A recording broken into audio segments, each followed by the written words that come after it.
ജീവന് ഭീഷണിയുണ്ടായിട്ട് കൂടി എടുത്ത തീരുമാനത്തിൽ നിന്ന് പിന്നോട്ട് മാറാത്ത ഒരുത്തിയുടെയും തൻ്റെ ആത്മസുഹൃത്തിനെ ഇല്ലാതാക്കിയവരെ കണ്ടെത്താൻ വേണ്ടി അന്വേഷിച്ചിറങ്ങുന്ന ഒരു പോലീസുകാരനും.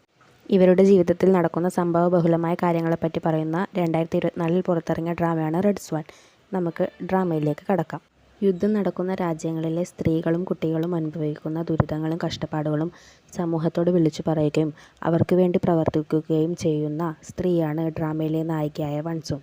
അവൾ ചെയ്യുന്ന സേവനത്തിൻ്റെ ഭാഗമായി ഒരു വേദിയിൽ സംസാരിക്കാൻ പോകുന്നു. ഒരു കുടുംബത്തിലെ മൊത്തം ആളുകളെയും കൊല്ലുകയും ആ വീട്ടിലെ ചെറിയ പെൺകുട്ടിയെ പീഡിപ്പിക്കുകയും ചെയ്ത കാര്യങ്ങൾ അവൾ ആ വേദിയിൽ സംസാരിക്കുന്നു. ആ കുടുംബത്തോട് ഈ ക്രൂരത ചെയ്തത് ISISലെ ആളുകളാണെന്നും അവൾ പറയുന്നു.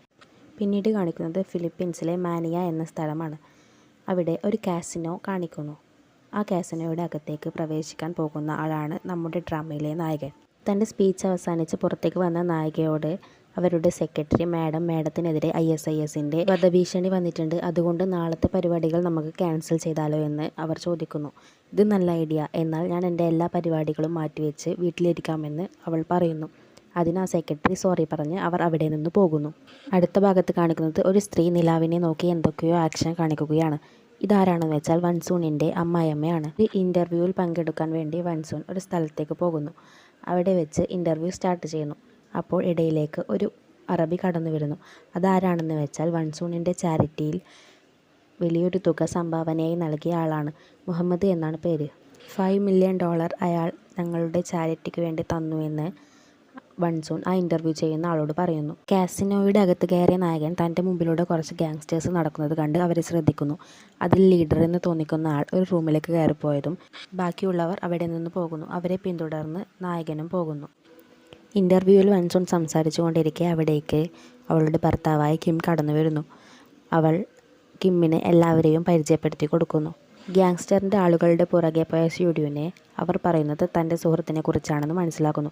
അവൻ അവിടെ നിന്ന് പോയി ഒരു സ്റ്റാഫിൻ്റെ വേഷമണിഞ്ഞ് ലീഡറിൻ്റെ റൂമിലേക്ക് പോകുന്നു. ഇവനെ കണ്ട ലീഡർ ഇവിടെ അങ്ങനെ നിൽക്കാൻ പാടില്ല, വേഗം ക്ലീൻ ചെയ്ത് പോകാൻ പറയുന്നു. അപ്പോഴേക്കും അവിടേക്ക് ഒരാൾ കടന്നു വരുന്നു. അയാളെ കണ്ടതും സ്യൂഡ്യൂൻ ഞെട്ടുന്നു. കാരണം അത് സ്യൂഡ്യൂന് അറിയുന്ന ആളായിരുന്നു അത്. അവർ ഒരുപാട് കാര്യങ്ങൾ സംസാരിക്കുന്നു. അത് സ്യൂഡ്യൂൻ ശ്രദ്ധിക്കുന്നു. അവർ ഒരു ഫ്ലവർ ഷോപ്പ് ഡെലിവറി കാര്യത്തെക്കുറിച്ച് സംസാരിക്കുന്നു. സ്യൂഡ്യൂൻ അത് ശ്രദ്ധിക്കുന്നു. അവൻ ആ വാക്കുകൾ തന്നെ ശ്രദ്ധിക്കുന്നു. തൻ്റെ സുഹൃത്തിനെ കൊന്ന കൊലയാളിയും ഇതേപോലെ ഒരു ഫ്ലവർ ഷോപ്പ് ഡെലിവറി കാര്യത്തെക്കുറിച്ച് പറഞ്ഞത് അവൻ ചിന്തിക്കുന്നു. താൻ വന്ന ഉദ്ദേശം നടപ്പിലായതും അയാൾ അവിടെ നിന്ന് പോകുന്നു. അയാൾ പോകുന്നത് സ്യൂഡ്യൂൻ നോക്കി നിൽക്കുന്നു. സ്യൂഡ്യൂനും അവിടെ നിന്ന് ഇറങ്ങുന്നു. അവൻ പുറത്തിറങ്ങിയതും അവനൊരു കോൾ വരുന്നു. അവൻ അത് അറ്റൻഡ് ചെയ്തുകൊണ്ട് അവിടെ നിന്ന് പോകുന്നു. പിന്നീട് കാണിക്കുന്നത് ഒരു പാസ്റ്റാണ്. ഒരു വ്യക്തിയെ മറ്റൊരാൾ ക്രൂരമായി മർദ്ദിക്കുന്നു. അവനെ രക്ഷിക്കാനായി സ്യൂഡ്യൂൻ അവനെ എല്ലായിടത്തും അന്വേഷിക്കുന്നു. അവസാനം കണ്ടെത്തുമ്പോഴേക്കും അവനെ അയാൾ കൊന്നിരുന്നു. തൻ്റെ സുഹൃത്തിനെ ആക്രമിക്കുന്ന ആളെ കണ്ട സ്യൂഡ്യൂൻ അയാളോട് ഫൈറ്റിന് പോകുന്നു. എന്നാൽ അയാളോട് പിടിച്ചു നിൽക്കാൻ സ്യൂഡ്യൂന് കഴിയുന്നില്ല. സ്യൂഡ്യൂനെ അവിടെ ഉപേക്ഷിച്ച് അയാൾ പോകുന്നു. എഴുന്നേറ്റ് സ്യൂഡ്യൂൻ തൻ്റെ ഫ്രണ്ടിൻ്റെ അടുത്തേക്ക് പോകുന്നു. അപ്പോഴേക്കും അവൻ മരിച്ചിരുന്നു. മരിക്കുന്നതിന് മുമ്പ് ആ ഫ്രണ്ട് ഒരു ഫോട്ടോയുടെ കാര്യം സ്യൂഡ്യൂനോടായി പറയുന്നു. പഴയ കാര്യങ്ങളെല്ലാം ആലോചിച്ചതിന് ശേഷം സ്യൂഡ്യൂൻ തനിക്ക് ആവശ്യമായ ടൂൾസൊക്കെ എടുത്ത് ഒരു സ്ഥലത്തേക്ക് പോകാൻ തയ്യാറാകുന്നു. വൺസൂനും ഒരു സ്ഥലത്തേക്ക് പോകുന്നു. അവളോട് ഗാർഡ് മാഡം ഇപ്പോൾ പോകുന്നത് ഡേഞ്ചറാണ് എന്ന് പറഞ്ഞെങ്കിലും അവളത് കേൾക്കാതെ അവിടേക്ക് പോകുന്നു. അവർ ഉദ്ദേശിച്ച സ്ഥലത്തേക്ക് എത്തുന്നു. അവളുടെ കൂടെ തന്നെ ആ ഗാർഡുമുണ്ട്. വൺസൂനെയും കാത്ത ഷോപ്പിൻ്റെ ആളുകൾ അവിടെ നിൽക്കുന്നുണ്ടായിരുന്നു. അവർ അവളെയും കൂട്ടി ഷോപ്പിൻ്റെ അകത്തേക്ക് പോകുന്നു. ഇതേ സമയം അവിടെ സ്യൂഡ്യൂനുമുണ്ട്. വൺസൂൺ ആ ഷോപ്പിൽ കയറി തൻ്റെ ഭർത്താവ് തന്ന മാല ഇട്ട് നോക്കുന്നു. വന്ന ലക്ഷ്യം പൂർത്തിയായതും അവൾ അവിടെ നിന്ന് ഇറങ്ങുന്നു. എന്നാൽ ഇതേ സമയം അവളെ കൊല്ലാനുള്ള ലക്ഷ്യത്തിൽ ഒരാൾ അവിടെ തോക്ക് ചൂണ്ടി നിൽക്കുന്നു. അവൾക്ക് നേരെ അയാൾ ഷൂട്ട് ചെയ്യുന്നു. എന്നാൽ ആ ബുള്ളറ്റ് മാറി അവിടെ ഉണ്ടായിരുന്ന ഒരു സ്റ്റാഫിൻ്റെ തലയിലേക്ക് തുളച്ചു കയറുന്നു. ആളുകളെല്ലാം പരിഭ്രാന്തിയിൽ അങ്ങോട്ടും ഇങ്ങോട്ടും ഓടാൻ തുടങ്ങുന്നു. വൺസൂണിൻ്റെ കൂടെ വന്ന ഗാർഡനും വെടിയേക്കുന്നു. ഇതെല്ലാം കണ്ട വൺസൂൺ പേടിച്ച് അവിടെ തന്നെ സ്റ്റക്കായതുപോലെ നിൽക്കുന്നു. ഇതേ സമയം സ്യൂഡ്യൂനും അയാൾക്ക് നേരെ വെടിവെക്കുന്നുണ്ട്. പേടിച്ച് നിൽക്കുന്ന വൺസൂണിനെ അവൻ കാണുന്നു. അവളെയും വിളിച്ച് ഒരു കാറിൻ്റെ മറവിലേക്ക് അവൻ മറഞ്ഞിരിക്കുന്നു. ഈ സമയമെല്ലാം അയാൾ വൺസൂണിന് നേരെ ഷൂട്ട് ചെയ്തുകൊണ്ടിരിക്കുന്നു. സ്യൂഡ്യൂൻ വൺസൂണിനെയും കൂട്ടി അവിടെ നിന്ന് ഓടി രക്ഷപ്പെടുന്നു. അവളെ അവളുടെ കാറിലേക്ക് കയറ്റി അവൻ ആ വണ്ടി എടുത്ത് അവിടെ നിന്ന് അവർ ഓടിച്ചു പോകുന്നു. ഒരുപാട് ദൂരത്തേക്ക് അവർ എത്തുന്നു. അപ്പോഴാണ് വൺസൂൺ സ്യൂഡ്യൂനെ ശ്രദ്ധിക്കുന്നത്. നീ ആരാണെന്ന് അവൾ ചോദിക്കുന്നു. അതിനവൻ ഉത്തരമൊന്നും പറയുന്നില്ല. നിങ്ങൾ എൻ്റെ ബോഡി ഗാർഡിലുള്ള ആളല്ലല്ലോ, പിന്നെ നിങ്ങൾ ആരാണെന്ന് അവൾ ഒന്നുകൂടി ചോദിക്കുന്നു. അതിനവൻ ഉത്തരമൊന്നും പറയുന്നില്ല. എന്നാൽ പെട്ടെന്ന് വണ്ടിയിൽ നിന്ന് പുക ഉയരുന്നു. അവൻ വണ്ടി ഒരു ഭാഗത്തായി ഒതുക്കി വെച്ച് അതിൽ നിന്ന് ഇറങ്ങാൻ നിന്നതും അവൾ വീണ്ടും ചോദിക്കുന്നു. അതിനുത്തരമായി ഞാൻ വെറുതെ അതുവഴി പോയ ഒരാളാണെന്ന് മാത്രം പറഞ്ഞുകൊണ്ട് അവൻ വണ്ടിയിൽ നിന്ന് ഇറങ്ങുന്നു. അവൻ എന്നിട്ട് വണ്ടി പരിശോധിക്കുന്നു. ഇതേ സമയം വൻസൂണിനെ ആക്രമിച്ച കാര്യമറിഞ്ഞ് അവളുടെ ഭർത്താവ് എംബസിയിലേക്ക് പുറപ്പെടുന്നു. ഇതേ സമയം കാറിൽ നിന്ന് GPS എടുത്ത് അത് വൻസൂണിനെ സ്യൂഡ്യൂനെ ഏൽപ്പിക്കുന്നു. ഈ സമയം വൻസൂൺ തൻ്റെ ഫോണൊന്ന് തരാമോ എന്ന് അവനോട് ചോദിക്കുന്നു. എന്തിനാ എന്ന് അവൻ ചോദിച്ചതും പോലീസിനെ വിളിക്കാനാണെന്ന് അവൾ പറയുന്നു. അത് നല്ല ഐഡിയ അല്ല, ഞാൻ എംബസിയിൽ എത്തിക്കാമെന്ന് പറഞ്ഞ് അവളെയും കൂട്ടി അവൻ അവൻ്റെ വീട്ടിലേക്ക് പോകുന്നു. സ്യൂഡ്യൂവിൻ്റെ കയ്യിൽ നിന്ന് ചോര വരുന്നത് കണ്ട് വൻസൂൺ നമുക്ക് ആദ്യം ഹോസ്പിറ്റലിലേക്ക് പോകാമെന്ന് പറഞ്ഞെങ്കിലും അതത്ര കാര്യമാക്കേണ്ടതില്ല എന്ന് പറഞ്ഞ് അവൻ പോകുന്നു. അവൾക്ക് ഫോൺ കൊടുത്ത് ആരെങ്കിലും വിളിക്കാനുണ്ടെങ്കിൽ വിളിച്ചോ എന്ന് പറഞ്ഞ് അവൻ മരുന്നുമെടുത്ത് ബാത്റൂമിലേക്ക് പോകുന്നു. മരുന്നൊഴിച്ച് തിരികെ വന്ന് കയ്യിൽ ചെയ്യുന്ന സ്യൂഡ്യൂവിനെ കണ്ട് വൻസൂൺ അതെടുത്ത് അവന് ഡ്രസ്സ് ചെയ്ത് കൊടുക്കുന്നു.